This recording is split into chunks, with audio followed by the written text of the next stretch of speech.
Hi friends, welcome to TNPC Power. Today நம்ம 12th new book ஹிஸ்ட்ரியில் rise of nationalism in India பற்றின important points பார்க்கலாம். So இந்த lesson எதை பற்றினா தேசியவாத மாடரேட்ஸ் ஏர்லி நேஷ்னலிஸ்டோட பங்கு எவ்வளோ இருக்குது. ஸோ அவங்க நேருஜி அவரோட ட்ரெயின் தியரி பற்றி இதில் பார்க்கலாம். அதுக்கப்புறம் மேற்கத்திய வெஸ்டர்ன் கல்ச்சர், வெஸ்டர்ன் எஜுகேஷன் பற்றியும், இந்த எப்படி அந்த தேசிய எழுச்சி ஸ்டார்ட் ஆச்சு, நேஷ்னலிசம் வந்து ரைஸ் ஆச்சு, எல்லாத்தையும் பற்றி இதில் பார்க்கலாம். ஸோ இந்த லெசனோட இம்பார்ட்டன்ட் பாயிண்ட்ஸெல்லாம் மார்க் பண்ணியிருக்கேன், பார்த்துக்கோங்க. ஸோ ஃபஸ்ட்டு இதில் பார்த்தோன்னா Mohandas Karamchand Gandhi from South Africa in 1950 and his leadership of the Indian nationalist movement in 1919, Indian nationalism entered a mass pace. So Mohandas Karamchand Gandhi வந்து எப்போ சவுத் ஆஃப்ரிக்காலேருந்து ரிட்டர்ன் ஆனார்னா அதோட இயர் கொடுத்துருக்காங்க, note பண்ணிக்கோங்க. 1950 தான் வந்து காந்தி வந்து சவுத் ஆஃப்ரிக்காலேருந்து ரிட்டர்ன் ஆனார். அவரோட பங்கு எப்போ வந்து இந்தியன் நேஷ்னலிசம் மூமெண்ட்டில் வந்து இதாச்சுன்னா 1919 இயரில் அவரோட பங்கு அதில் இருந்தது. ஸோ காந்திக்கு முன்னாடியே பார்த்தோன்னா தாதாபாய் நெரோஜி, கோபாலகிருஷ்ண கோகலே, பிபின் சந்திரபால், லாலா லஜ்பத் ராய், பால் கங்காதர் திலக், இதே மாதிரி ஏற்கனவே நிறைய பேர் வந்து இருந்திருக்காங்க. ஸோ இந்தியன்ஸ்க்கு வந்து எஜுகேட் பண்ணுறதுக்கும் அவங்களுக்கு வந்து ஒரு விழிப்புணர்வு ஏற்படுத்துறதுக்கும் நேஷ்னலிசம் பற்றி இது பண்ணுறதுக்கும் ஏற்கனவே நிறைய பேர் இருந்திருக்காங்க. ஸோ காந்திக்கு முன்னாடியே. So next socio economic background பார்ப்போம். Implication of the new land tenures. So இந்த பேராவில் பார்த்தோன்னா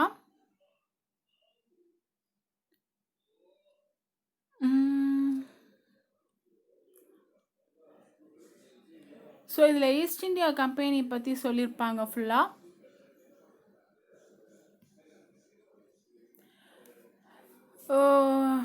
ஈஸ்ட் இந்தியா கம்பெனி வந்து நியூவாக இன்ட்ரடியூஸ் பண்ண நியூ லேண்ட் செட்டில்மெண்ட்ஸ், நில நிர்வாக கொள்கைகளும் அதனால் வந்து இந்தியாவில் வந்து ஏற்பட்ட பாதிப்புகளையும் பற்றி இந்த பேராவில் சொல்லியிருப்பாங்க.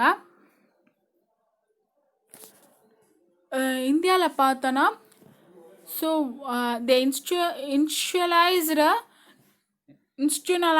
the commodification of land and commercialization of agriculture in India. So இந்தியாவோட வேளாண்மை வந்து வணிகமயமாக்குவது என கொள்கையை வந்து அவங்க கொண்டு இருந்தாங்க.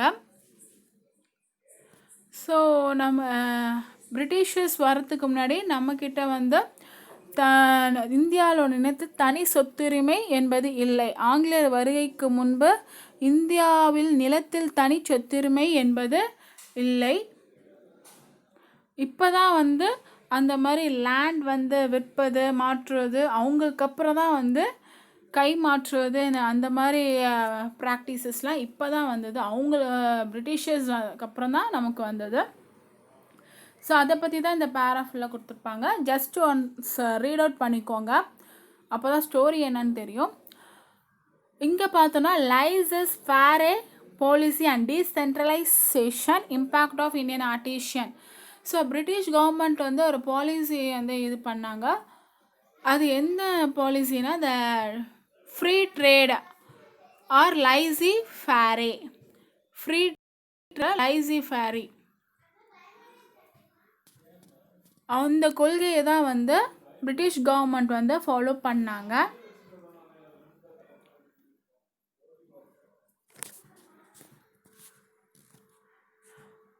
அதில் பார்த்தோன்னா ஜூட், சில்க்ஸை, so raw material like cotton, jute, சில்க்ஸை இதெல்லாம் வந்து இந்தியாவிலேருந்து பிரிட்டனுக்கு வந்து எக்ஸ்போர்ட் ஆச்சு. நம்ம இந்தியாவிலேருந்து தான் அவங்க எல்லாத்தையுமே எடுத்துகிட்டு போனாங்க. ஸோ அங்கேருந்து என்ன பண்ணுவாங்கன்னா ஃபினிஷ் ப்ராடக்ட்ஸை வந்து திருப்பியும் வந்து இந்தியன் மார்க்கெட்ஸ்க்கே இங்கேருந்து எடுத்துகிட்டு போனது அங்கேருந்து இங்கே திருப்பியுமே டிரான்ஸ்போர்ட் பண்ணுவாங்க, இங்கே வந்து விற்கிறது மாதிரி. அந்த மாதிரி இதில் கொடுத்துருக்காங்க. எல்லாமே இந்தியன் மேட் ப்ராடக்ட்ஸ் வந்து அப்படி பண்ணுவாங்க. ஓகே, இந்த பேரால இதுதான் கொடுத்துருக்காங்க. ஆங்கிலேயர் ஆட்சி எப்படி நடந்தது, நம்மக்கிட்ட வந்து என்னெல்லாம் இது பண்ணிட்டு போனாங்கன்ட்டு. சரி, நெக்ஸ்ட் இம்பார்ட்டன்ட் பாயிண்ட் பார்ப்போம். Indigo revolt of 1859 to 1860 was one of the response from the Indian farmer to oppressive policy of British and Indian tenants were forced to grow indigo by the planters who were mostly Europeans. Used to dye cloths as indigo was in high demand in Europe. So indigo revolt வந்து எப்போ நடந்ததுன்னா 1859லேருந்து 1860 வரையும் நடந்தது. So அப்போ வந்து அது வந்து indigo கலகம். ஸோ அது பார்த்தோன்னா நம்ம இந்தியன் ஃபார்மர்ஸ் வந்து பிரிட்டிஷை வந்து எதிர்த்து நின்னாங்க அப்போது. ஸோ ஏன்னா நம்ம இந்தியன்ஸை வந்து நம்ம நிலத்தில் வந்து இண்டிகோ க்ரோ பண்ணணுன்ட்டு ஃபோர்ஸ் பண்ணப்பட்டாங்க. So they use to dye clothes as high demand. So அதுதான் இந்திகோ புரட்சி கழகம் ஆரம்பித்ததுக்கான இது.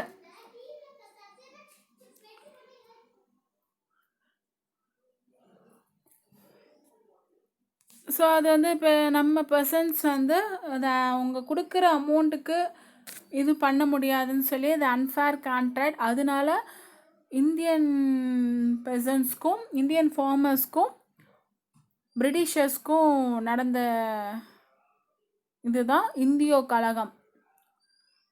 ஸோ இதில் famines and emigration of Indians to overseas British colonies. So அப்போ பிரிட்டிஷ் காலனிஸ் ஆட்சி செய்யும்பொழுது அவங்க இங்கே வந்து ரூலிங் பண்ணும்போது நம்ம நாட்டில் ஏற்பட்ட பஞ்சங்கள் பற்றி இதில் வந்து சொல்லியிருக்காங்க. அதில் ஒருத்தர் வந்து எழுதியிருக்காரு, William Digby, the editor of Madras Times, pointed out that during 1793 to 1900 the estimated 5 million people had died in all the wars around the world, whereas just 10 years 1891 to 1900 19 million had died in India of famine alone. So இது வந்து யார் வந்து எழுதியிருக்காருன்னா William திக்பை வந்து Madras டைம்ஸோட editor. அவர் வந்து William டிக்பைங்கிறது Madras டைமோட editor.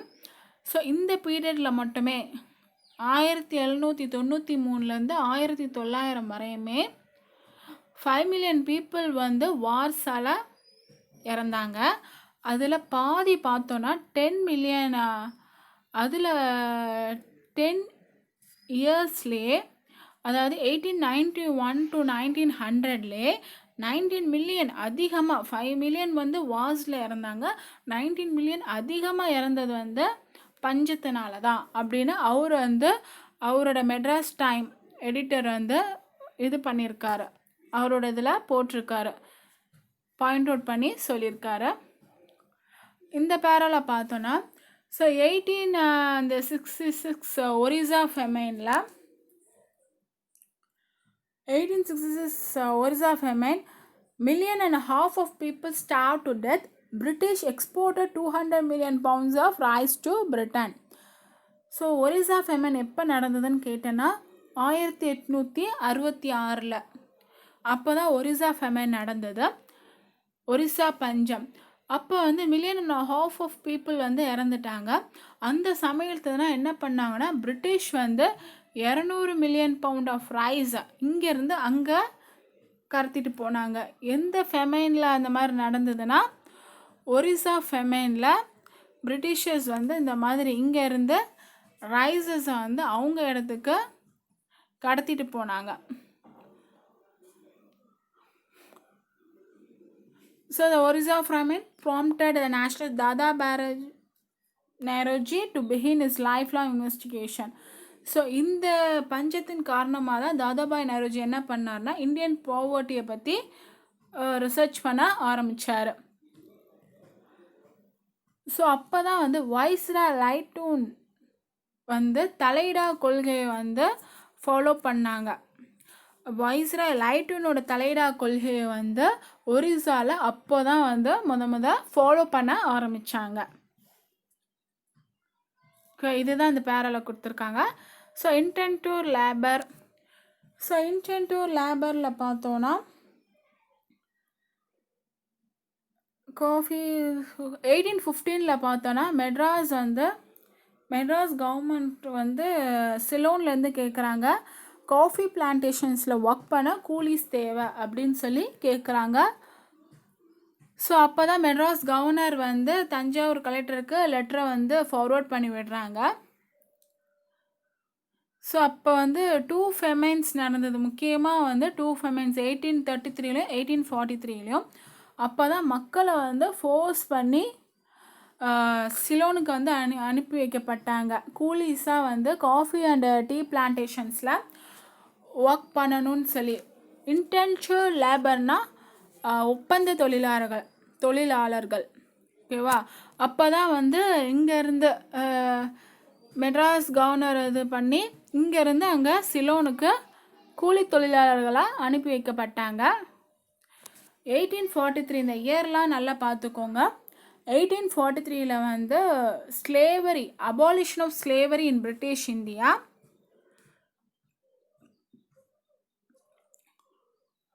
அதுக்கப்புறம் பார்த்தோன்னா 1837 வந்து number of immigrant Tamil labours employ Ceylon coffee எஸ்டேட்டில் எவ்வளோ பேர் ஃபஸ்ட்டு 1837 வந்து ஒர்க் பண்ணாங்கன்னா 10,000. ஸோ அதே அப்போ வந்து நிறைய டிமாண்ட் இருந்தது, நம்ம தமிழ் லேபர்ஸ்க்கே நிறைய டிமாண்ட் இருந்தது. ஸோ அதே ஒரு 9 இயர்ஸ்க்கு அப்புறம் பார்த்தோன்னா 1846 80,000 இன்க்ரீஸ் ஆச்சு. அதே 1855 ஸோ எல்லாமே இன்க்ரீஸ் ஆகிடுச்சு. 1877 லேக்ஸ் கணக்கில் வந்தது. ஓகேவா? ஸோ இது சும்மா பார்த்து வச்சுக்கோங்க. ஃபஸ்ட்டு 1837 எவ்வளோ லேபர்ஸ் வந்து ஃபஸ்ட்டு இது பண்ணாங்க. அப்புறம் 1846 இதே மாதிரி இங்கேருந்து நம்ம இந்தியாவிலேருந்து சிலோனுக்கு கூலி ஒர்க்கர்ஸை வந்து அனுப்பி வைக்கப்பட்டாங்க, ஒப்பந்த தொழிலாளர்கள்.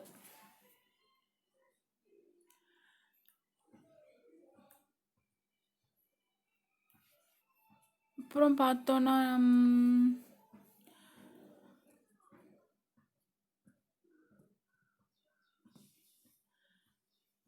ஸோ 1843 பார்த்தோன்னா 30,218 ஆண்களும் 4,307 பெண்களும்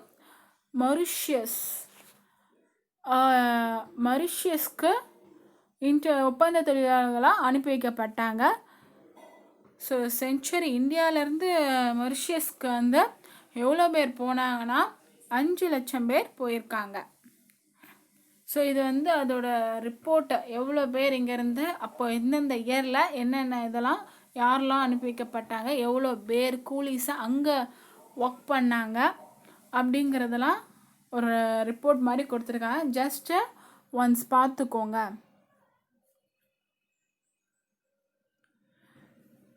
இன்டென்டர் லேபர், ஒப்பந்த தொழிலாளர்கள் முறை. ஸோ இதில் பார்த்தோன்னா ஸோ அவங்களோட பர்சன்டேஜ் ஆஃப் டெத் வந்து 1856 1857 இண்டிகோ கலகம் நடந்தபோது, ஓகேவா, இண்டிகோ ரிவால்ட் அப்போ அவங்களோட பர்சன்டேஜ் ஆஃப் டெத் எவ்வளோ இருந்ததுன்னா, ட்ரினாட் ஷிப் ஒரு கொல்கட்டாவில் போயிட்டு இருக்கும் பொழுது இவ்வளோ பர்சன்ட்டு இறந்துருக்காங்க. 12.3% males, 18.5% female, 28% boys, 36% girls and 55% infants. So இது ஜஸ்ட் ஒரு இன்ஃபர்மேஷனாக ஓரத்தில் நோட் பண்ணிக்கோங்க, எவ்வளோ பர்சன்ட் தெரிஞ்சுக்கணும். ட்ரினாட் ஷிப்பு கொல்கட்டாவிலேருந்து இது பண்ண வரும்பொழுது, ஓகே, அதுவும் பாக்ஸாக கொடுத்துருக்காங்க, அதனால் பார்த்துக்கோங்க. So next western education and its impact. So western education and its இம்பேக்டில் பார்த்தோன்னா இங்கே என்ன கொடுத்துருக்காங்கன்னா,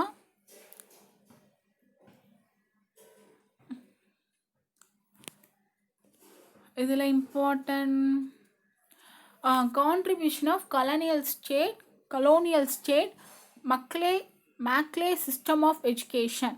ஸோ இங்கிலீஷ் எஜுகேஷன் ஆக்ட் வந்து எப்போ கொண்டு வரப்பட்டதுன்னா இந்தியாவுக்குள்ளே 1835. யார் அதை வந்து ஃபஸ்ட்டு கொண்டு வந்தாங்கன்னு பார்த்தோன்னா டிபி மெக்கலே. ஓகேவா? English education act was passed by the council of India in 1835. So first introduce பண்ணவர் வந்து டிபி மெக்கலே. ஸோ அப்போ பார்த்தோன்னா கலோனியல் அட்மினிஸ்ட்ரேஷன்ஸில் பார்த்தோன்னா எல்லாமே வந்து ஸ்கூல்ஸ், காலேஜஸ், யூனிவர்சிட்டிஸ் எல்லாமே வந்து இங்கிலீஷ் வெஸ்டர்ன் கல்ச்சராக மாற ஆரம்பிச்சுது.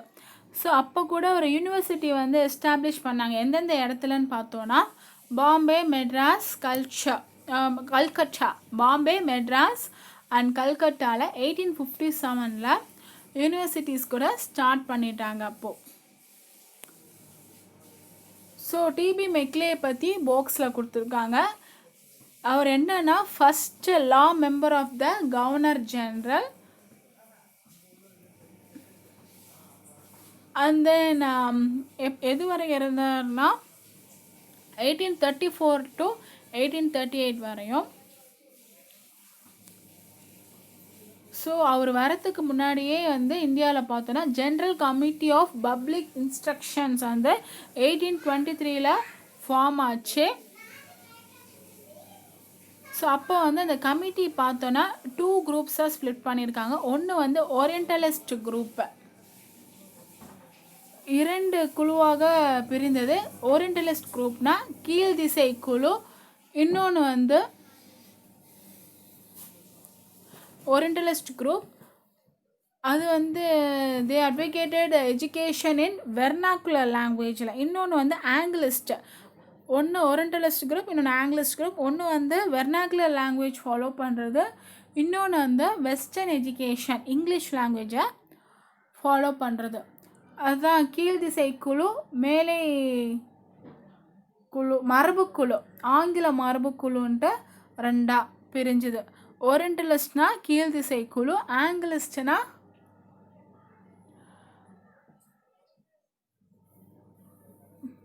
மரபுக்குழு, ஆங்கில மரபுக்குழு. ஸோ மேக்லே வந்து எந்த சைடு பார்த்தோன்னா ஆங்கிலிஸ்ட் சைடு, ஆங்கில மரபுக்குழு அதை சார்ந்தவர். அவர் வந்து ஒரு புக் எழுதியிருக்காரு, minutes on Indian education 1835. So அவர் என்ன பண்ணியிருக்காருன்னா அவர் வந்து வெஸ்டர்ன் எஜுகேஷன்ஸை வந்து சப்போர்ட் பண்ணி அது ஒரு குறிப்புகளை வந்து வெளியிட்டிருக்காரு, மினிட் ஆன் இந்தியன் எஜுகேஷன்.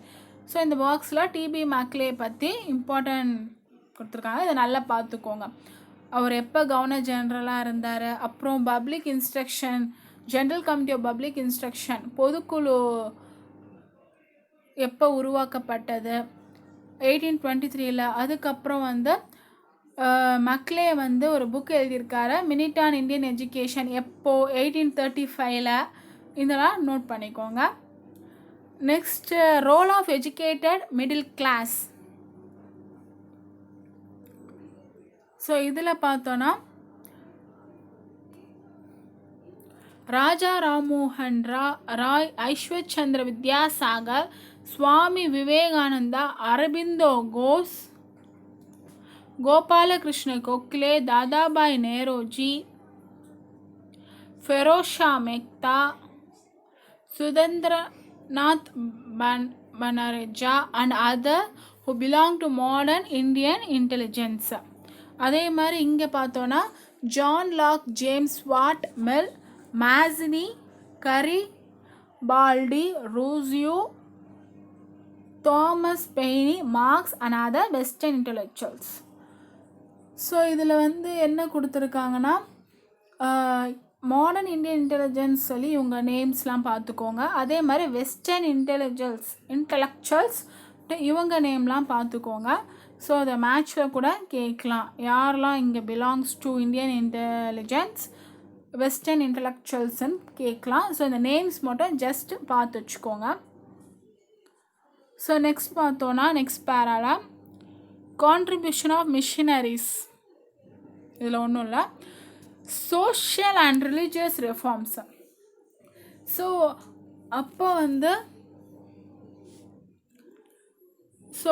அப்போ பிரம்மோ சமாஜ் ஃபவுண்டட் பை ராஜா ராம் மோகன் Roy, the Prarthana Samaj founded by doctor Atmaram Pandurang and Aligarh movement Syed Ahmed Khan. So அப்போ சோஷியல் ரிலீஜியஸ் மூமெண்ட்லாம் இது பண்ணும்போது யார் எதை ஃபவுண்ட் பண்ணாங்க அந்த செஞ்சுரியில் பார்த்தோன்னா ராஜா ராம்மோகன் ராய் அவரு தான் பிரம்ம சமாஜை நிறுவினார். பிரார்த்தனா சமாஜ் ஆத்மரம் பாண்டுரங்கன், அலிகிரா மூமெண்ட் சையத் அஹ்மது கான் நிறுவினார். ஸோ அப்போ சோஷியல் மூமெண்ட் யாரால் எங்கெங்கே நடந்தது அப்படிங்கிறது இந்த பேரில் கொடுத்துருக்காங்க. ஜோதிபா புலே பூனேயில் நடத்துனாங்க. அப்போ நாராயண குரு அண்ட் அயன்காளி கேரளாவில் நடத்துனாங்க. ராம்லிங்க அடிகள், வைகுண்ட சுவாமிகள், அயோத்திதாசர் இவங்களாம் தமிழ்நாடு. ஸோ இதை பார்த்துக்கோங்க, யார் எந்தெந்த பிளேஸில் சோஷலிஸ்ட் மூமெண்ட் நடத்துனாங்க அப்படின்ட்டு. ஸோ நெக்ஸ்ட் பார்த்தோன்னா இப்போ ராஜா ராம்மோகன் ராய் பிரம்ம சமாஜ நிறுவினார்னா எந்த இயர்னு பார்த்தோன்னா 1828. பிரார்த்தனா சமாஜின்னு பார்த்தோன்னா 1867. ஆரிய சமாஜ் 1875. ஸோ ராஜா ராம்மோகன் ராய் 2 ரிஃபார்மர்ஸ் ஃபாலோ பண்ண. ஒன்று கேஷவ் சந்திர சென், இன்னொன்று ஐஸ்வர் சந்திர வித்யாசாகர். யார் 2 ரிஃபார்மர்ஸ் ஃபாலோ பண்ணாங்க பார்த்தோன்னா கேஷவ் சந்திர சேனும் ஐஸ்வர் சந்திர வித்யாசாகரும். இந்த 2 நேமையும் நல்லா பார்த்துக்கோங்க. எந்தெந்த இயரில் என்னென்ன வந்துச்சு, எந்தெந்த இதை நிறுவுனாங்க, யார் நிறுவுனாங்க அப்படிங்கிறத நோட் பண்ணி வச்சுக்கோங்க. நெக்ஸ்ட் பார்த்தோன்னா other decisive factors for the rise of nationalism. மற்ற காரணங்கள் அப்படின்னு பார்த்தோன்னா இதில் எதுவும் இல்லை. So racial discrimination. when civil service exam were introduced, the age limit was fixed at age of 21 when Indians were making it with a view to debarring the Indians from entering the civil services. The age limit was reduced to 19. இதில் என்ன சொல்கிறாங்கன்னா civil service examination first age 21ன்ட்டு நிர்ணயிச்சிருந்தாங்க. So அப்போ Indians debar பண்ணிட்டு இருந்தாங்க. Indians அந்த எக்ஸாமுக்குள்ளே என்ட்ராகி வரக்கூடாது. ஸோ எல்லாமே ஆங்கிலேயர்களாக வரணுன்ட்டு இருந்தபோது அப்போ தான் அதோட ஏஜ் லிமிட்டை மாற்றிட்டாங்க. என்னவா மாற்றினாங்கன்னா சேஞ்ச் பண்ணாங்கன்னா 19க்கு சேஞ்ச் பண்ணிட்டாங்க. ஸோ அதை பற்றி தான் இந்த பேரால கொடுத்துருக்காங்க. 1870 section 124A Indian penal code அறிமுகப்படுத்தினது. அந்த ரெகுலேஷன் வெர்னாக்குலர் ப்ரெஸ் ஆக்ட் எப்போ வந்ததுன்னா 1878.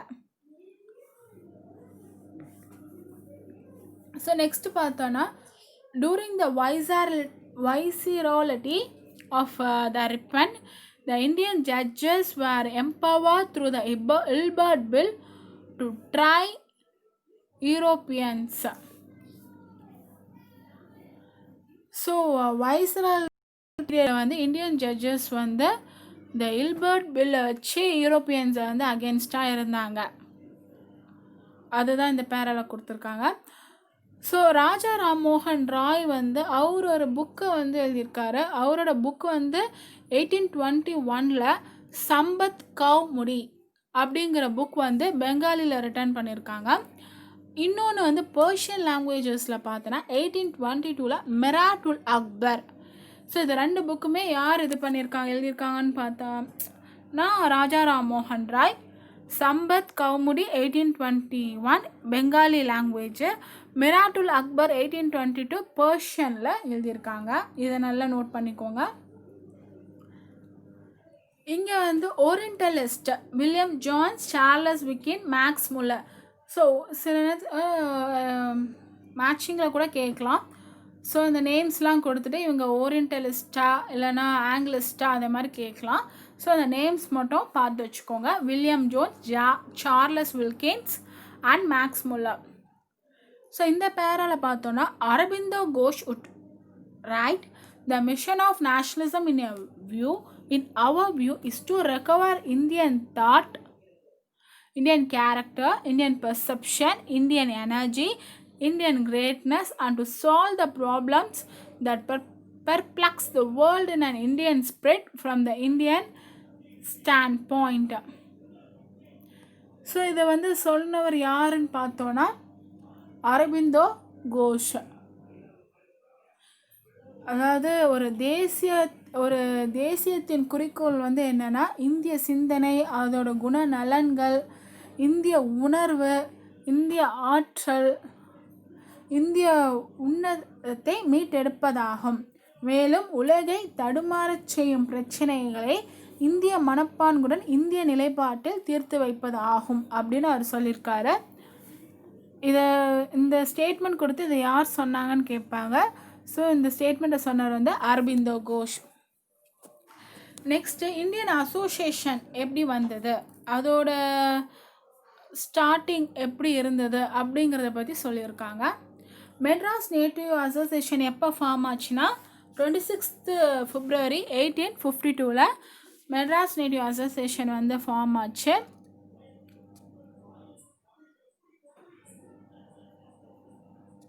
ஸோ கஜலு லக்ஷ்மி ராவ் அரசு தான் வந்து மெட்ராஸ் நேட்டிவ் அசோசியேஷனோட ஒன் ஆஃப் த ஃபவுண்டர்.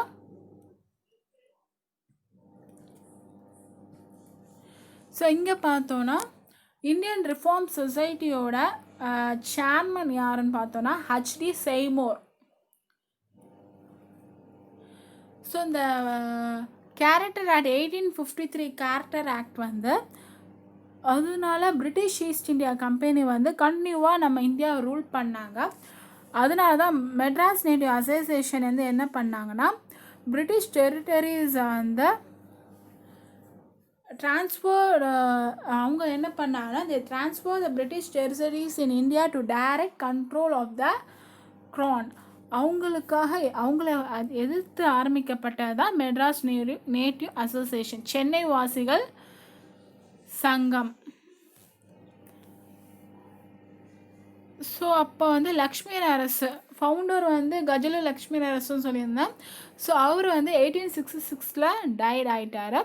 அதுக்கப்புறம் 1881 அந்த அசோசியேஷன் வந்து அவ்வளோ இதாகலை, அதோட ஃபினிஷ் ஆயிடுச்சு. ஸோ நெக்ஸ்ட் பேராவில் பார்த்தோன்னா ஸோ மெட்ராஸ் நேட்டிவ் அசோசியேஷன் வந்து அதுக்கப்புறம் மெட்ராஸ் நேட்டிவ் அசோசியேஷன் ஃபினிஷ் ஆனதுக்கப்புறம் மெட்ராஸ் மகாஜன சபான்னு ஒன்று தோற்றுவித்தாங்க. அது எப்போனா May 1884. ஸோ அதோட மீட்டிங் வந்து எப்போ ஹெல்ட் ஆச்சுன்னா 16th May 1884. அதில் கலந்து கொண்டவங்கலாம் யாருன்னு பார்த்தோன்னா C Subramaniam, Veeraraghavachari, Ananda Charlu, Rangaiah, Balaji Rao and Salem Ramasamy. So இந்த மெட்ராஸ் நேட்டிவ் அசோசியேஷன் எப்போ ஃபவுண்ட் ஆச்சு 26th February 1852. மெட்ராஸ் மகாஜன சபா May 1884. இந்த இயர்ஸ் நல்லா பார்த்து வச்சுக்கோங்க, வித் மந்த்து டேட்டோடையே பார்த்து வச்சுக்கோங்க. நெக்ஸ்ட்டு வந்து இந்தியன் நேஷ்னல் காங்கிரஸ், அது எப்போ வந்துச்சு அதை பற்றி பார்ப்போம். Indian textile industry was campaigning for imposition of cotton importer duties. அது எப்போ நடந்ததுன்னா 1875 நடந்தது. ஸோ அதை தான் இந்த பேரால சொல்லியிருக்காங்க. நெக்ஸ்ட்டு 1884 டிசம்பரில் ஆலன் அக்டோவின் கியூ retired English ICS officer, presided over the meeting of the Theosophical Society, Madras. So theosophical meeting வந்து மெட்ராஸில் வந்து இது பண்ணவர். அவர் பேர் வந்து ஆலன் ஏஓ ஹியூம் அப்படின்னு சொல்லுவாங்க. எப்போனா டிசம்பர் 1884 நடத்தியிருக்காரு. இப்போ இந்தியன் நேஷ்னல் காங்கிரஸ் வந்து எப்போ ஃபார்ம் ஆச்சுன்னு கேட்பாங்க. 28 டிசம்பர் 1885. எந்த இடத்துலன்னு பார்த்தோன்னா பாம்பேயில். ஸோ ஏஓ ஹியூமும் வந்து one of the founding member. அதில் first president of Indian National Congress யாருன்னு பார்த்தோன்னா WC பானர்ஜி, உமேஷ் சந்திரா பானர்ஜி.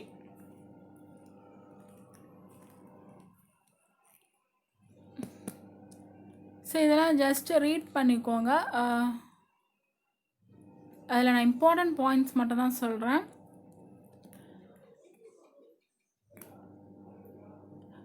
இதில் வந்து யாரெல்லாம் எக்ஸ்ட்ரமிஸ்ட்டுன்னு பார்த்தோன்னா பிபின் சந்திரபால், பால் கங்காதர் திலக், லாலா லஜ்பதி ராய், இவங்கெல்லாம் வந்து எக்ஸ்ட்ரீமிஸ்டாக இருந்தாங்க. Swaraj is my birth right and I shall have it அப்படின்னு முழக்கமிட்டவர் யார்? திலக், பால் கங்காதர் திலக். ஸோ இந்த ஸ்டேட்மெண்ட்டை கொடுத்து யார் சொன்னாங்க அப்படின்னு கூட கேட்பாங்க. பால் கங்காதர் திலக். பெங்கால் பார்ட்டிஷன் இயர் பார்த்துக்கோங்க, 1905. பெங்கால் பார்ட்டிஷன் எப்போ ஸ்டார்ட் ஆச்சுன்னா 1905. So INC Indian National Congress வந்து 1885 ஃபவுண்ட் பண்ணாங்க. ஆனால் அதில் ஒன் தேர்ட் மெம்பர்ஸ் பார்த்தோன்னா ஜேர்னலிஸ்ட் தான் அதிகமாக இருந்தாங்க, பாதி. ஸோ இங்கே வந்து தாதாபாய் வந்து 2 ஜேர்னல்ஸ் வந்து கொடுத்துருக்காங்க. என்னென்னா வாய்ஸ் ஆஃப் இந்தியா, ராஸ்ட் கோஃப்டர். இது ரெண்டுமே வந்து யாரோட இதழ்கள்னு பார்த்தோன்னா தாதாபாய் நேருஜியோடது. சுதந்திரநாத் பானர்ஜியோட நியூஸ் பேப்பர் கூட கொடுத்துருக்காங்க, பெங்காலி. பால் கங்காதர் திலக்கோட கேசரி அண்ட் மகாராட்டா. ஸோ என்னென்ன ஜேர்னல்ஸ் யாரோடது பார்த்துக்கோங்க. இப்போ 27 ஜூலை 1897 பார்த்தோன்னா திலக் வந்து அரெஸ்ட் பண்ணப்பட்டார். எந்த செக்ஷனில் பார்த்தோன்னா பிஃபோரே சொல்லியிருக்கேன், section 124A Indian penal code. அதோட இயர்ஸ் கூட நம்ம பார்த்தோம் எப்போ வந்தது அப்படின்ட்டு. அந்த செக்ஷன் படி திலக் வந்து 27 ஜூலை 1897 கைது செய்யப்பட்டார். நேருஜியும் அவரோட ட்ரெயின் தியரியும் பற்றி இந்த பேரால கொடுத்துருக்காங்க. Who is the grand old man of Indian nationalism அப்படின்னு கேட்டாங்கன்னா தாதாபாய். இந்திய தேசியத்தின் முதுபெரும் தலைவர் யார் அப்படின்னு கேட்டாங்கன்னா தாதாபாய் நேருஜி. அவர் வந்து பார்த்தோன்னா ஃபஸ்ட்டு பாம்பே முனிசிபல் கார்ப்பரேஷனோட பிரசிடெண்ட்டாக வந்து எலெக்ட் ஆனார். 1870s வந்து பிரிட்டிஷ் 1870 பாம்பே முனிசிபல் கார்ப்பரேஷனோட பிரசிடெண்ட். 1892 பிரிட்டிஷ் பார்லிமெண்ட்டில் எலெக்ட் ஆனாது. அவர் ஆரம்பித்தது தான் வந்து இந்தியன் சொசைட்டி 1865. ஈஸ்ட் இந்தியா அசோசியேஷனும் 1866 ஃபவுண்ட் பண்ணார். அது எந்த பிளேஸ்ன்னு பார்த்தோன்னா லண்டனில். அவர் வந்து 3 தடவை இந்தியன் நேஷ்னல் காங்கிரஸோட பிரசிடெண்ட்டாக எலெக்ட் பண்ணப்பட்டிருக்காரு. ஸோ இதுதான் அவரை பற்றின இன்ஃபர்மேஷன். ஸோ எந்தெந்த இயரில் எந்தெந்த பொசிஷனுக்கு எலெக்ட் பண்ணப்பட்டார்னு பார்த்துக்கோங்க. அவரோட பதவிகள் என்ன, எத்தனை தடவை ஐஎன்சியில் பொசிஷன் அவர் கிடச்சிருக்கு, 3 times. அவரோட மாபெரும் பங்கு அப்படின்னு பார்த்தோன்னா அவர் வந்து ஒரு புக் எழுதியிருக்காரு, poverty and British rule of the British in India, 1901 அப்படி ஒரு புக் எழுதியிருக்காரு. ஸோ அது வந்து எதை பற்றின கான்செப்டுன்னு பார்த்தோன்னா ட்ரெயின் ஆஃப் வெல்த், செல்வச்சுரண்டல். ட்ரெயின் ஆஃப் வெல்த், செல்வச்சுரண்டல், அந்த கான்செப்டில் 1901 அந்த புக் எழுதியிருக்காங்க. ஸோ இதோட lesson over. So Madras native association 1852, Madras Mahajana Sabha 1884, Indian National Congress 1880. 5. So இந்த புக்கோட இம்பார்ட்டண்ட் பாயிண்ட்ஸ்லாம் மார்க் பண்ணியிருக்கேன். ஜஸ்ட் ஒன்ஸ் லெசனையும் ரீட் பண்ணிக்கோங்க. ஓகே, நெக்ஸ்ட் வீடியோவில் அனதர் லெசனில் பார்க்கலாம். நம்ம சேனலை சப்ஸ்கிரைப் பண்ணுங்கள், பக்கத்தில் இருக்க பெல் ஐக்கானை ப்ரெஸ் பண்ணுங்கள். தேங்க்யூ.